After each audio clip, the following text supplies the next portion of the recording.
The Dance Edit podcast is brought to you by Jackrabbit Dance. Jackrabbit is the industry's most reliable dance studio management software. If you're a studio owner, you know how important class management software is. Jackrabbit is going to make your life so much easier. Their software is cloud-based, powerful, and adaptable, and Jackrabbit has the industry's largest team of trainers, product coaches, and client success specialists to support you in your studio. You wouldn't accept less than the best from your students. Don't accept it from your software either. Visit jackrabbitdance.com and use the promo code DANCEMEDIA, all one word, for a free trial.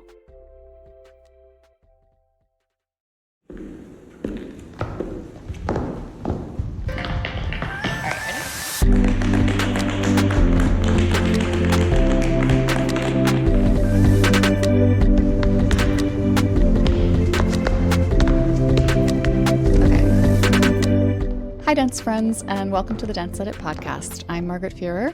I'm Courtney Escoyne. And I'm Lydia Murray. We are editors at Dance Magazine and Dance Spirit Magazine, and in today's episode we'll be talking about the Washington Ballet's virtual gala, which involved what seemed like reasonable safety precautions but was still followed by several COVID-19 infections. We'll be breaking down the ongoing bigger picture discussion about ways to make theaters safe for both dancers and audience members as the world continues to grapple with the pandemic. We will be reacting to Swan Lake Bath Ballet, which is a quarantine-inspired film that, like so much of the work coming out of lockdown, is both absurd and brilliant. And we'll be hearing from Eduardo Vilaro, the artistic director and CEO of Ballet Hispánico. But first, here's your reminder to sign up for our daily newsletter, which is a 1-minute read highlighting the top dance stories of the day. You can do that at thedanceedit.com.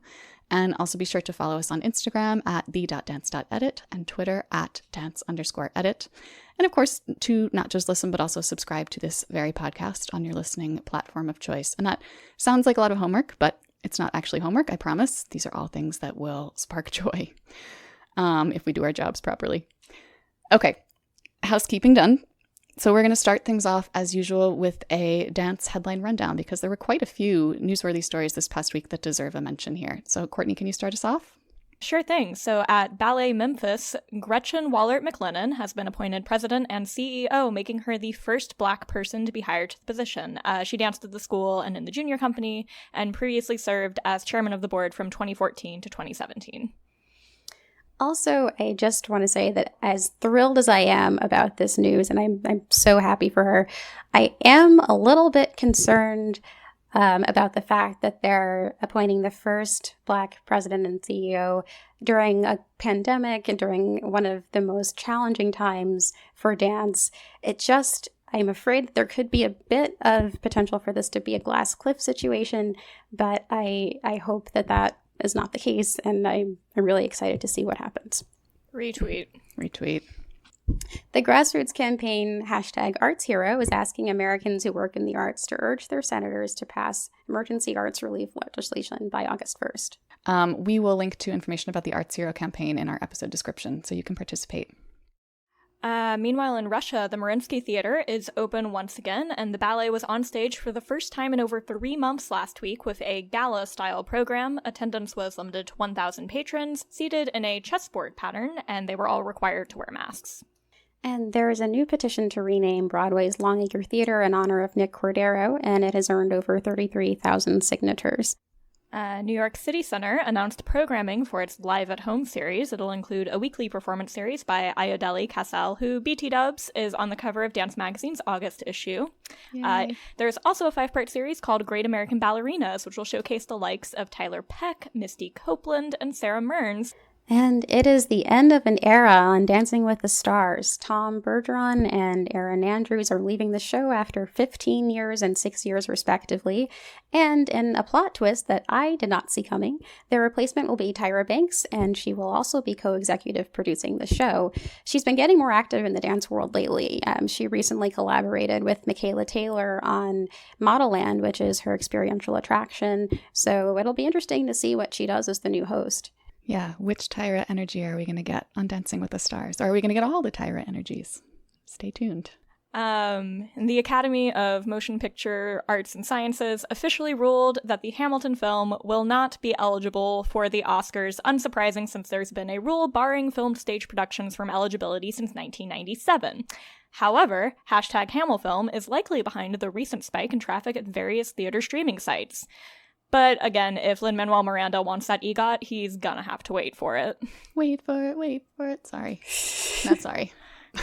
There it is. It's back in your brain. And unfortunately, Julie Kent, the artistic director of the Washington Ballet, and of course a longtime ballet icon, announced on Instagram that she has tested positive for COVID-19, but is recovering. We are really relieved to hear that Julie is recovering well. But that last news item is actually our segue into our next segment, which is a look at a lightning rod of a story about the Washington Ballet's virtual gala. The article, which ran in the Washington Post and was written by the paper's longtime dance critic Sarah Kaufman, came down very hard on the company after at least 3 people involved in the gala, which was streamed live on June 18th, became sick with COVID-19. Kent was one of those 3 people. There's also one unidentified dancer, and then co-chairwoman Ashley Bronczek. And this is a complicated story, because the company did take what sounded like reasonable pandemic-related precautions during the event. Yeah, so it was a virtual gala, but there were actually live in-person elements in play. So it combined existing performance footage with live events streaming from the Washington Ballet's headquarters. So there was some dancing, the dancers were socially distanced, as well as other speaking scenes featuring dancers, gala chairs, and Kent. Here's the kicker. No one on camera wore masks. However, when they were off camera, everyone was wearing masks, being encouraged to wash their hands, practice social distancing. So from the sounds of it, except for those moments when they were on camera speaking or dancing, they were all taking every precaution that was theoretically needed in order to pull this off safely. Yeah, so one of the questions that the article raises that I think is worth pursuing is, if even dance events following relatively solid safety protocols result in people getting sick, what does that mean for live performances going forward? How are we going to be able to pull this off? And also the company's board chairwoman said that the decision to have some in-person interaction at the gala was due to sadness about not being able to have the biggest fundraising event of the year in person, and they wanted to kind of keep some of that energy, which also raises questions about whether the company felt in some way pressured to have this in-person event by high-profile donors or by the desire to generate interest to help bring in sorely needed funds during this crisis. Right. Are we seeing now the artists beholden to benefactors model at its most toxic? Is that part of what's going on here? It's again, complicated. Didn't think there was going to be another facet of why the United States funding model for dance is broken. Is broken and problematic. Like, I thought we'd seen every facet of it be highlighted by COVID, and oh no, there was one more. One of the things the article definitely gets right is that in this new COVID world, trust is one of a dance organization's most valuable assets, the trust of its dancers and also the trust of its audiences. How can they realistically build and preserve that trust so people on both sides of the curtain feel safe at dance performances again? And that leads us into our next segment, which is a breakdown of the larger and continually evolving discussion about how to make not just virtual galas, but actual in-person theaters safe for both performing artists and audience members. Several news stories this week talked about that issue from different perspectives. Dance Magazine did a sum up of the Roadmap for Recovery and Resilience for Theater, which is a just-released blueprint for reopening created by American Repertory Theater in collaboration with a Harvard scientist. We also heard about the Broadway League's infectious disease expert approving a new 15-second COVID test that might allow Broadway to reopen in early 2021, or so its president is saying. And finally, there was word that Actors Equity would be allowing its members to perform in 2 live shows in August, both of which will have extensive safety protocols in place and could serve as models for the future if they're successful.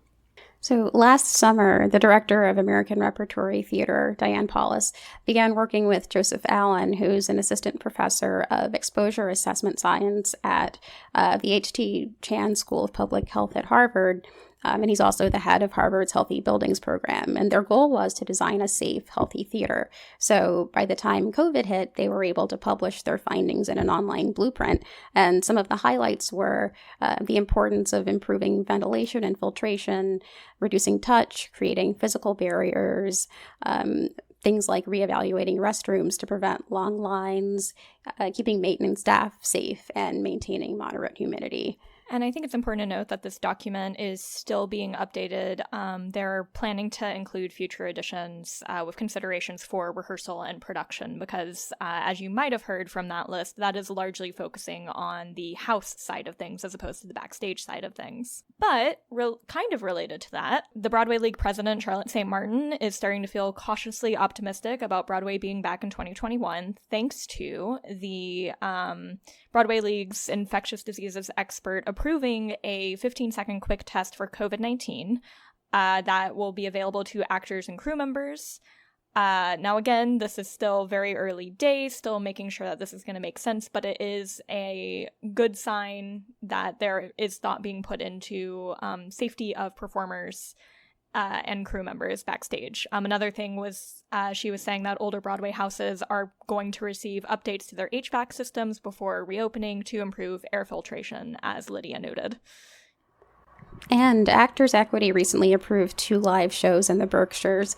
Godspell and Harry Clark are set to begin in August with testing and limited audiences. Performers and stage managers will be tested regularly for COVID-19, and audience members will be required to wear masks. For Godspell, the cast is isolating together in a house, and the production will take place under a tent with 100 socially distanced seats as opposed to the standard 700 seats at the main stage. And they're also taking precautions to limit the spread of the virus through singing by making sure that the performers are distant. And they also said it's going to be no contact, which is interesting because it's Godspell, so there is a crucifixion scene, so they're going to do that contactless. And also, what I think is interesting, they are directing this production in a way that it is set in 2020 during the pandemic. It's very meta. So that production is outdoors. The other production, Harry Clark, is happening indoors, but it's also a solo show, so less sort of potential for disaster there in theory. I just want to note that these are the first productions in which union actors will perform in person before paying audiences in the United States since the March shutdown. That is a huge deal.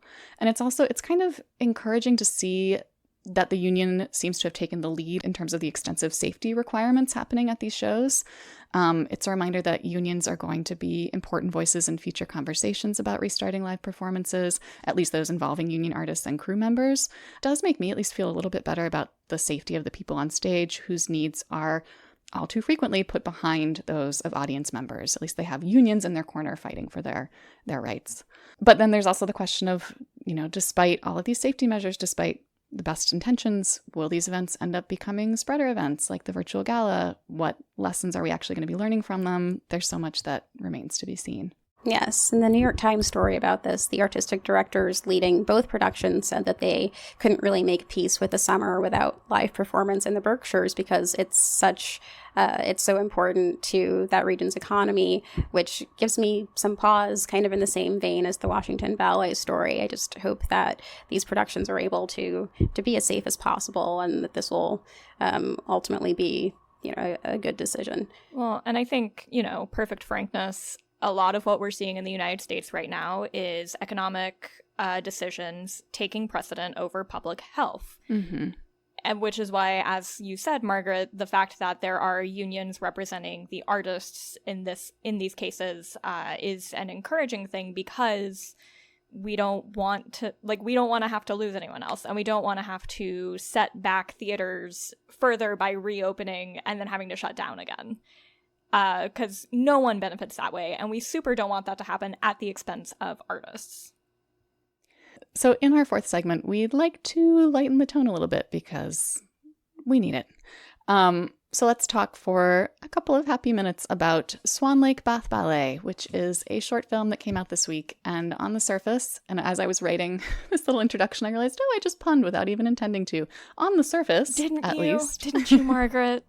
I mean, my brain is just pre-programmed to pun, but on the surface, at least, Swan Lake Bath Ballet is exactly what it sounds like. It's a video featuring 27 A-list ballet dancers performing a contemporary take on Swan Lake, which is choreographed by Corey Baker, from their own bathtubs. And when we first heard about this project, because there's a few stories that came out about it a couple of weeks ago, Of course, it sounded great, but I think most of us assumed that it would be kind of deliberately silly. I mean, speaking of puns, like they just wrote themselves, like good, clean, fun, soapy romp, you know. But as it turns out, it's striking and sort of darkly beautiful. Not that it's devoid of humor, but there's some real there. Yeah, this was a BBC commission, first of all. And to me, the piece really encapsulated the beauty and determination and frustration of dance in quarantine. I mean, these are world-class artists who are finding a way to continue making beautiful art. And it really demonstrates the expansive creativity that they have in spite of the confinement that they're experiencing spatially and, in a sense, professionally, because they can't, be on a stage and work the way that they used to. And the project was really complex and innovative. Corey Baker made tutorial videos for the dancers to film themselves. Some of the dancers performed in colored water or took pillows apart to get feathers to dance in. So they really kind of became their own, I think as they put it, their own camera operators and stage managers and prop and costume designers, which I thought was really interesting. Well, and to that point, from a cinematography perspective, it's incredible. I was genuinely shocked to hear that they all shot their own scenes on their phones. On iPhones, yeah. I mean, because the choreography is extremely specific, very image-driven, and so getting the precise angle of the shot was so important to making that work. And on top of that, the lighting was great. I don't know if there was some color correction happening in post-production or what, but, it looks, so fully produced. I genuinely am just amazed that they managed to do this. Yeah.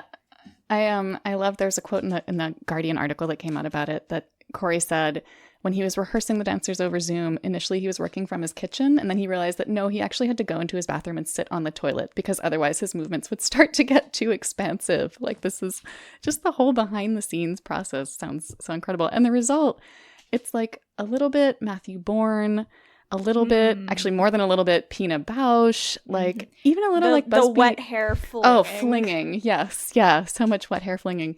But then it also has inflatable pool swans and hands made to look like swan heads with eyes drawn on in marker. It has all of the things. I feel and outdoor bathtubs. How did that happen? I have questions. So many questions. All of the answers are in the video itself. Please go watch it. We will include a link in our episode description so you can enjoy this. Utterly bonker balls. Utterly bonker ballsness. Sydney Skybetter, thank you for the word. Hat tip. So now we have the next installment in our voice memo series, which we're calling Dancer Dispatches, in which each week we ask a dance artist from a different corner of the dance world to share what they're working on and thinking about. This week we have a message from Eduardo Vilaro, who is the longtime leader of Ballet Hispánico. He was born in Cuba and raised in New York, and was a dancer with Ballet Hispánico and Luna Negra Dance Theater in Chicago before he became Ballet Hispánico's artistic director in 2009, and then he also became its CEO in 2015. He has dedicated his career to developing opportunities and safe spaces for dancers of color. Here he is. Hello, Dance Edit listeners. This is Eduardo Vilaro, the artistic director and CEO of Ballet Hispánico. At the moment, I am in my apartment in Irvington, New York, sitting on a wood chair with one of those little tables that your mom would fold over and turn into a fabulous TV night dinner special with a computer, because we are no longer able to be at work or in Ballet Hispánico's beautiful studios. Ballet Hispánico has been affected by the pandemic. Like everyone else, we've had to close down our school, close down our company. Our company lost work.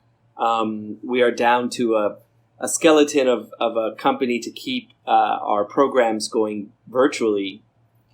I've been affected by this because I miss being around the things that make me happiest, which are the dancers, the students, the sounds, the music, the essence of what we love to do, which is create and produce dance. It's been a very difficult time, but we've gone on. We've been very lucky because we were able to put together a digital platform, classes, and content, which is important for us and for me, because our community is always stronger together. And so it is mine and the organization's focus to keep that connection with our constituents and our family.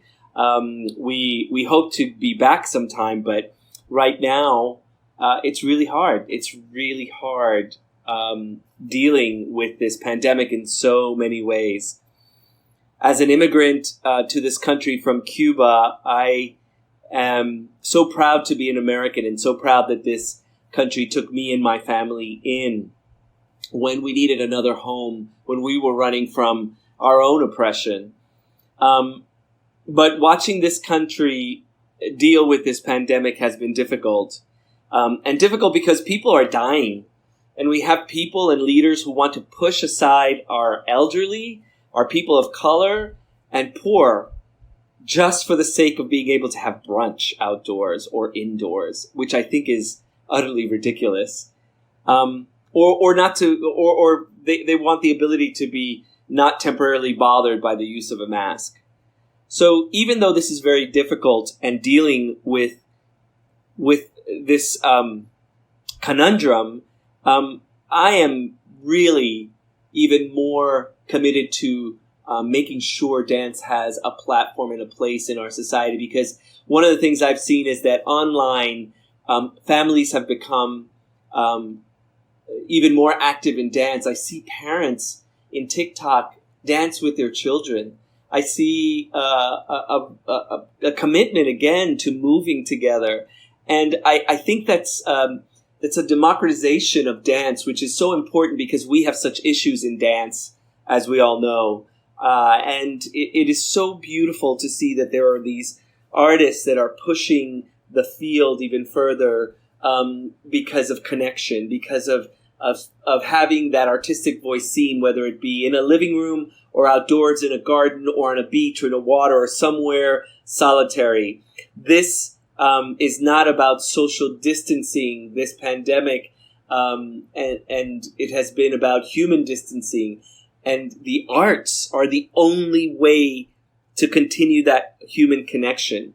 And I'm so proud of the organization that I lead and I've danced for and I became an artist with, which is Ballet Hispánico, because we understand that need to connect. We understand that need to voice our feelings at this moment. I want to say that dance is more important now than ever. And I continue to be inspired by those who are creative and continue to push our art form forward. We, as a community, as a dance community, need to work together to support each other at this moment. And we could do so not only by what we teach and how we create work, but also how we use our vote, how we use our voices, and how we support all communities together, and particularly Black and Brown communities. Thank you. Thank you so much, Eduardo, for sharing that with us. Please keep up with Eduardo and Ballet Hispánico on Instagram at Ballet Hispánico. The company is actually celebrating its 50th anniversary this year, and it's finding all these beautiful and creative ways to do that in the midst of a pandemic, including the ongoing Be Unidos video series that it has, and their accompanying watch parties to that. And it also has a bunch of Hispanic Heritage Month celebrations coming up in September. You don't want to miss out on any of that, so be sure to follow them. Okay, thanks everyone for joining us this week. We'll be back next week for more discussion of the news that's moving the dance world. Mind how you go, friends. Bye, everyone.